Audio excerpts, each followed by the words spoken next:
agora quero falar sobre a área financeira e, como eu disse, falar que o dinheiro pode estar a escravizar você ou você pode escravizar o dinheiro. É porque muita gente,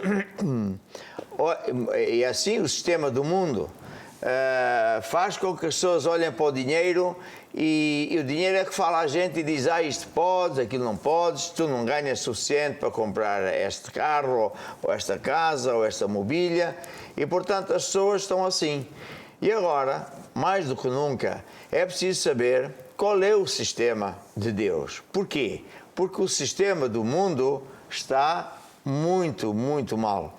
Agora, com esta pandemia, já muita gente foi como é que se diz? Dispensada. Sim. É? E depois os governos prometem, depois acabam por não cumprir, e depois dizem números falsos, dizem que só há tantos despedimentos e na verdade há 5, 10 vezes mais. Enfim, imagina os hotéis sem terem clientes, os restaurantes sem terem clientes. Enfim, é uma coisa que é assustador.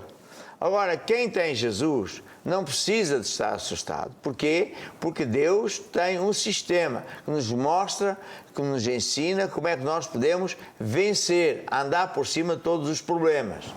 Uma ilustração que eu gosto é de pensar quem vai num avião.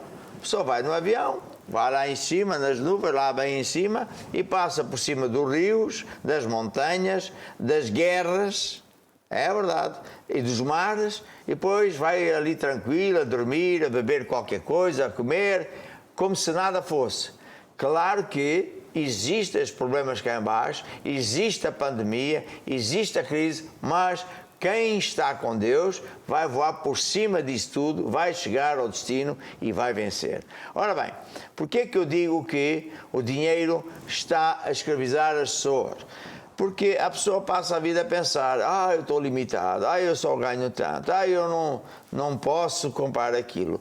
Porque a vida é assim, não é? Agora, por que é que eu digo que podemos reverter as coisas? É porque a Bíblia fala, e eu vou pedir à minha esposa para abrir a Bíblia em Gálatas 3:13, já abriste? Já.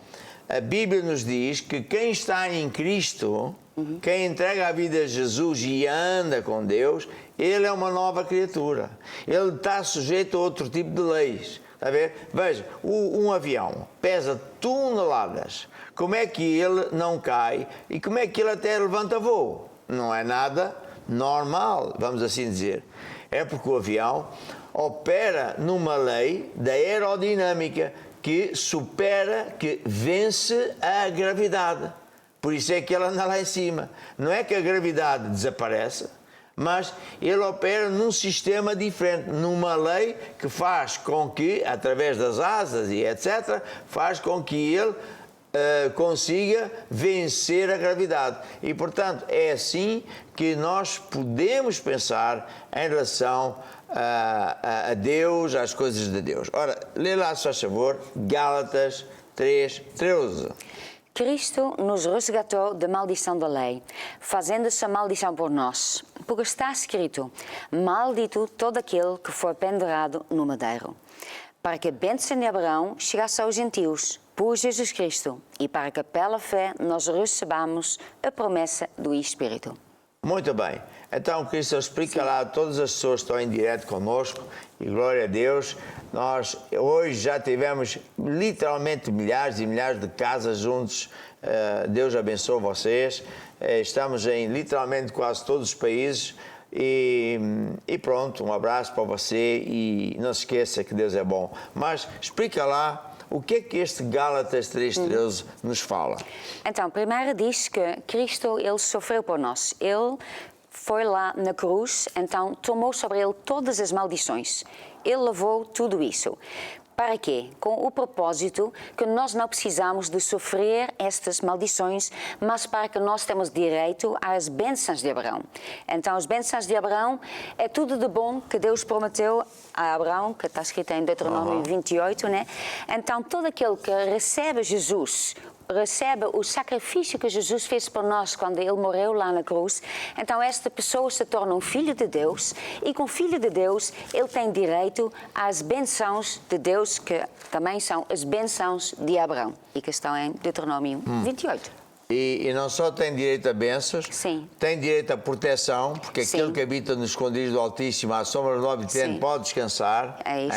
Porque até as pestes podem estar por ali aparando, mas não vão operar na pessoa. Mas tem direito a estar liberto, Sim. livre das maldições, das maldições, dos problemas financeiros, as crises económicas e de fora, que pairam pelo mundo. Sim. Ainda não foi há muitos anos que houve uma crise aqui na Europa toda, quando os bancos da América enganaram meio mundo e mais algum, e agora surge mais uma crise, estás a ver?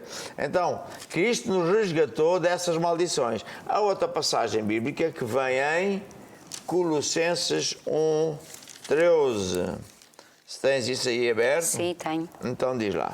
O qual nos tirou da potestade das trevas. Quem é que tirou? Jesus. E ele nos transportou para o reino do Filho do seu amor, em quem temos a redenção pelo seu sangue, a saber, a remissão dos pecados. Então, vamos ler do versículo 12, eu leio. Sim. Dando graças a Deus, graças ao Pai, que nos fez idóneos para participar da herança dos santos. Os santos não é aquelas coisas de pau e de madeira, de ferro e de ouro e de prata, são aquelas pessoas que foram santificadas, lavadas dos seus pecados, pelo poder de Deus, pelo poder de Jesus, pelo sangue que Jesus derramou na cruz. A ver?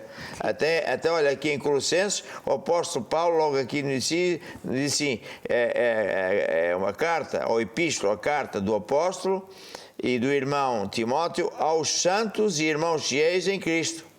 Aos santos, aqueles foram lá. Hoje, vocês quando veem as pessoas dizer, o irmão frontal, a ver? Antigamente não dizia o irmão, dizia o santo. Agora, essas pessoas inventaram estas idolatrias e pensam que o santo é uma coisa de madeira. Aliás, já sabes a história do meu amigo, não é? Eu era engenheiro, então aconteceu várias vezes. Colegas meus vieram visitar ao meu escritório da igreja, ali em Lisboa, e disseram assim, eu fui lá abaixo, pedi para ver a tua sala de reuniões e não vi lá nenhum santo. Então tu não acreditas em santos? Eu disse, acredito. Então porquê que não estás lá nenhum? Não. E os santos, depois do final da reunião, vão para casa. E ele assim, o quê? O que é que estás a falar? Mas é assim, bem, mas aqui está a dizer que, dando graças a Deus, o Pai, que nos fez idóneos para participar da herança. Nós temos uma herança dos santos, o mesmo que os santos têm. Que é o quê? As bênçãos de Deus, o qual nos tirou do poder das trevas. Sim, é isso. Quem reina aqui são demónios. Sim. E é como a tourada, explica lá o que é que acontece. Lá na Holanda não há touradas. Não. Já viste alguma tourada? Assim ao vivo? Não.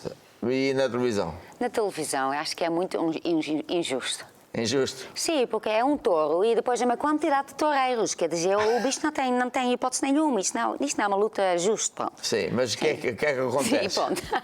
O que acontece? Então este touro entra, né? Ele é forte, ele tem força. Tem a mania que sabe tudo. Sabe tudo, ele entra pronto para vencer. Eu conheço o António Touro, Sim. a Manuela Touro, eu conheço vários touros aí, vai assim, depois. Pronto. Tem a mania que sabem sim. tudo e o aí tal. Está lá o toureiro, né? O homenzinho, normalmente magrinha, pronto, com um fato assim meio esquisito, e ele anda com uma capa. E embana a capa e o touro, né, em vez de ir diretamente a toureiro, ele vai até a capa. Porquê? Porque ele pensa que a capa é o inimigo. Exatamente. Ele está-se enganada. É isso mesmo, isso é um grande segredo porque a nossa luta, diz Efésios, a nossa luta não é contra carne e sangue, não é contra pessoas, não é contra a crise económica. Ouça o que eu estou a ensinar. A verdadeira luta é contra demónios, é contra espíritos da maldade, no mundo das trevas, que só vêm para matar, roubar, destruir e que causam dores, causam crises, causam todo o mal que se pode imaginar. E a Bíblia está-nos a ensinar que Jesus, porque Ele pagou o preço com o seu sangue lá na cruz, Ele pagou o preço para ficarmos libertos dessas maldições. Elas existem na mesma, mas não têm o direito de existir na nossa vida porque nós fomos livres, libertos dessas maldições. Isto é uma mega bênção. O que quer dizer que então, que ninguém pode negar que a crise existe. Ninguém pode negar que a tempestade existe. É a mesma coisa. Vamos de avião, ninguém está a dizer que não há mar, não há rio e que lá embaixo não há guerras e sei lá que mais. Mas o que estamos a dizer é que vamos por cima disso tudo porque Deus é conosco. Faz toda a diferença. Portanto, há esta chance, há esta posição possível em que uma pessoa que tem Jesus deixa de ser escravizado pelo dinheiro, dominado pelo dinheiro, pensar que o dinheiro é que dita qual é a minha vida, o que é que eu posso, o que é que eu não posso, e passa a ser ao contrário. Eu passo a ser eu quem manda no dinheiro. Como? Com as leis de Deus. Eu deixo de estar debaixo das leis humanas, estás a ver? Da economia humana, que está debaixo destas dilemas, crises, debaixo dos poderes das trevas e passo a voar pelas leis de Deus. Sim. E há uma lei básica que funciona para finanças, para saúde, para as palavras, para atitudes, que é uma lei que vem em Marcos 4:26 e diz lá qual é e explica. Sim.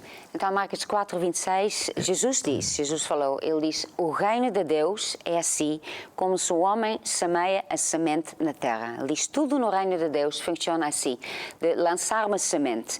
A pessoa lança a semente, entretanto, depois a pessoa vai dormir, faz dia à noite, pronto, e devagarinho, né, essa semente vai crescer. Não é de repente, vai crescendo devagarinho. E Jesus diz que tudo no reino de Deus é assim. Então, as nossas palavras são semente, o nosso dinheiro é semente, as nossas atitudes é semente, tudo o que nós fazemos, falamos, tudo isso são sementes que vão dar um resultado, que vão dar um fruto no futuro. Então, exatamente. Então, veja bem, se eu entender esta lei, que é muito simples, e se eu acreditar, porque essa é a condição. Fé não é acreditar que Deus existe, é acreditar naquilo que Deus diz. E se eu puser em prática o que Deus diz, então eu posso viver independentemente do sistema financeiro. Está a ver? Veja aí, Deuteronômio 28, eu vou ler outra vez, que é uma das promessas de Deus e que diz que será que se deres ouvidos à voz do Senhor teu Deus, tendo cuidado de guardar... Lê lá então. Sim. Se ouvires a voz do Senhor teu Deus, tendo cuidado de guardar todos os seus mandamentos que Ele te ordena hoje, o Senhor teu Deus te exaltará sobre todas as nações. Se deres ouvidos à voz do Senhor teu Deus, quer dizer, se você ouvir e fizer, então... sobre ti virão todas estas bênçãos. O Senhor mandará a cabeça que esteja contigo. Porquê? Porque se eu ouvir o que Deus diz, no caso das finanças, eu tenho que semear. Eu tenho que semear para colher. Lucas 6:38, Jesus dizia a mesma coisa, de outra forma, dizia, dai e ser-vos-á dado. Semeia primeiro, colherás depois. Colherás boa medida, recalcada, sacudida, transbordando, vos deitarão no vosso regaço. Pois ele continuou e disse, com a mesma medida com que tu medires, assim também serás medido. É lógico, se o agricultor semear só ali 1 metro quadrado, um cantinho, o que é que ele vai colher? Uma coisa muito pequena. Mas se ele quiser colher uma colheita grande, ele vai ter que semear muito terreno. Portanto, cada um é que escolhe o tamanho da colheita. Mas, vamos outra vez aqui à questão. Porque Deus é fiel, eu posso usar esta lei para eu viver independente do sistema do mundo. Deus não precisa de que uma pessoa tenha um salário para suprir as nossas necessidades. Eu conheço muitos casos, não é muitos, que pessoas que começaram a aprender a viver deste jeito, nós próprios vivemos deste jeito, e funciona. Então, agora, como é que eu posso dizer que agora sou eu que mando no dinheiro? O dinheiro passa a ser o meu empregado, meu escravo. Não é mais eu que sou escravo do dinheiro, não sou mais eu que tenho que ouvir o dinheiro falar e dizer assim, tu isto podes, aquilo não podes, porque tu só ganhas tanto e não sei o quê. Não, eu posso reverter a coisa, eu posso ser o patrão, eu posso ser o dono da coisa, eu posso ser eu a mandar. Como? Se eu usar a lei de Deus de semear e colher. Porque se eu semear, o dinheiro vai ter que se multiplicar. Deus vai multiplicar. E Ele vai trabalhar para si dia e noite. É a verdade. Até que aparece a colheita. É um grande segredo. É uma revolução. Ao princípio eu ensinava isso até a empresários. Eles ficavam a olhar para mim. Mas nunca ouvi tal coisa. Pois é. Porque você não conhece a Bíblia, não conhece a lei de Deus. Começa a pôr em prática e funciona. Porquê? Porque é a lei de Deus, de semear para colher. Então, eu depois um dia de falar com outro título, que é a agricultura financeira. Eu posso usar o dinheiro com sabedoria, como o agricultor também usa. Porque se eu honrar a Deus com os dízimos é o tipo de semente que me garante um nível de vida. E, por exemplo, estávamos na Argentina, lembra-se, que fiz um seminário para ir para 500 pastores. Não é da nossa igreja, foi para um hotel muito bom. Foi Guatemala. Guatemala? Sim. Sim, mas na Argentina também fizemos o mesmo. Sim. Certo. Então, eu vi que aquela gente vivia mesmo mal, ficámos a saber que a maior parte dos pastores viviam duas famílias juntas, passavam fome, enfim. Então eu ensinei isso, alugámos lá um hotel, um salão bonito, num hotel como deve ser, e até demos de comer a eles, e eu disse assim, olha, você com os dízimos, que é um tipo de semente, você estabelece o seu padrão de vida, que é a lei dos dízimos. E muitos deles acreditaram. E passados uns tantos meses, quando regressámos lá, ficámos a saber que muitos deles arranjaram uma casa própria, já tinham mais dinheiro, porque Deus é fiel. E por isso, quando eu ouço certos pregadores e irmãos de outras igrejas dizem assim, eu sou dizimista, eu pago os meus dízimos. Bem, ninguém paga dízimos, Deus não precisa de pagamentos. Mas dízimo eu posso dar 10% daquilo que eu ganho ou 10% daquilo que eu quero ganhar. Sim. Bem, mas depois eu posso usar outro tipo de sementes, que é eu semear para um projeto especial. A ver, os homens de negócios usam muito isso. Os membros da nossa igreja a mesma coisa. Querem, por exemplo, uma mobília nova, ou um carro melhor, e vamos dizer que o salário não comporta esse projeto. Então, os membros da igreja dizem, realmente, se eu for olhar para o meu salário, o salário vai-me falar. Sim. O salário vai dizer, tu não podes porque tu não ganhas suficiente. Mas a pessoa que tem Jesus, que sabe estes segredos, vai dizer, espera aí, eu é que mando no dinheiro. Sim. Eu vou semear uma semente especial e aquele dinheiro vai ter que ser multiplicado, vou medir, recalcado, sacudida, eu vou receber o retorno e vou comprar a mobília, a televisão, o telemóvel, o carro, e funciona. Sim, é um ponto de vista, né? A pessoa que olha para o seu salário com o limite, né? Este é o meu salário, só tem isso, ele olha para o seu salário como que é uma coisa estática, não faz mais nada. Agora, se nós mudamos o ponto de vista e olhamos para o dinheiro que nós temos e pensamos, isto é a maneira de Deus, isto pode ser uma semente. E a característica de uma semente é que o final, o fruto é sempre muito maior do que aquele. Então, quando nós olhamos para o nosso dinheiro e pensamos, isso pode ser uma semente, então eu quero ter esse projeto especial, uma coisa grande, então eu vou usar o quê? Aí não chega com o meu salário. Mas, se eu uso o meu salário como uma semente, aí eu vou ter uma multiplicação. Bem, amanhã vamos continuar, porque eu estou-me a lembrar de outros exemplos, como o dono da loja, do restaurante, que era uma tasca mal cheirosa. Sim. E ao lado o homem que investiu em tempo de crise, e o homem da tasca dizia, este homem é um palerma, está aqui a gastar dinheiro, eu é que sei, eu é que moro aqui. E no final amanhã que você vai saber a história. É muito engraçada.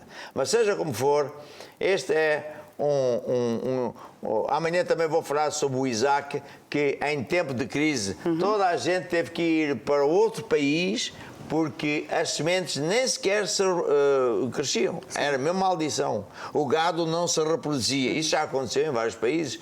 Em países onde gozaram a Deus, onde fizeram chacota de Deus, etc. Veio mesmo o diabo e fez isso. Mas temos o Isaac que, no meio de uma tempestade, nada acontecia e ele venceu. E você também vai vencer. E, portanto, hoje é o dia em que Deus convida você, exorta você a entrar nesta lei de semear para colher. Hoje é o dia que você está a ouvir os segredos gigantes de Deus. E Deus, que pode e quer, só precisa que você acredite e que faça. Se deres ouvidos,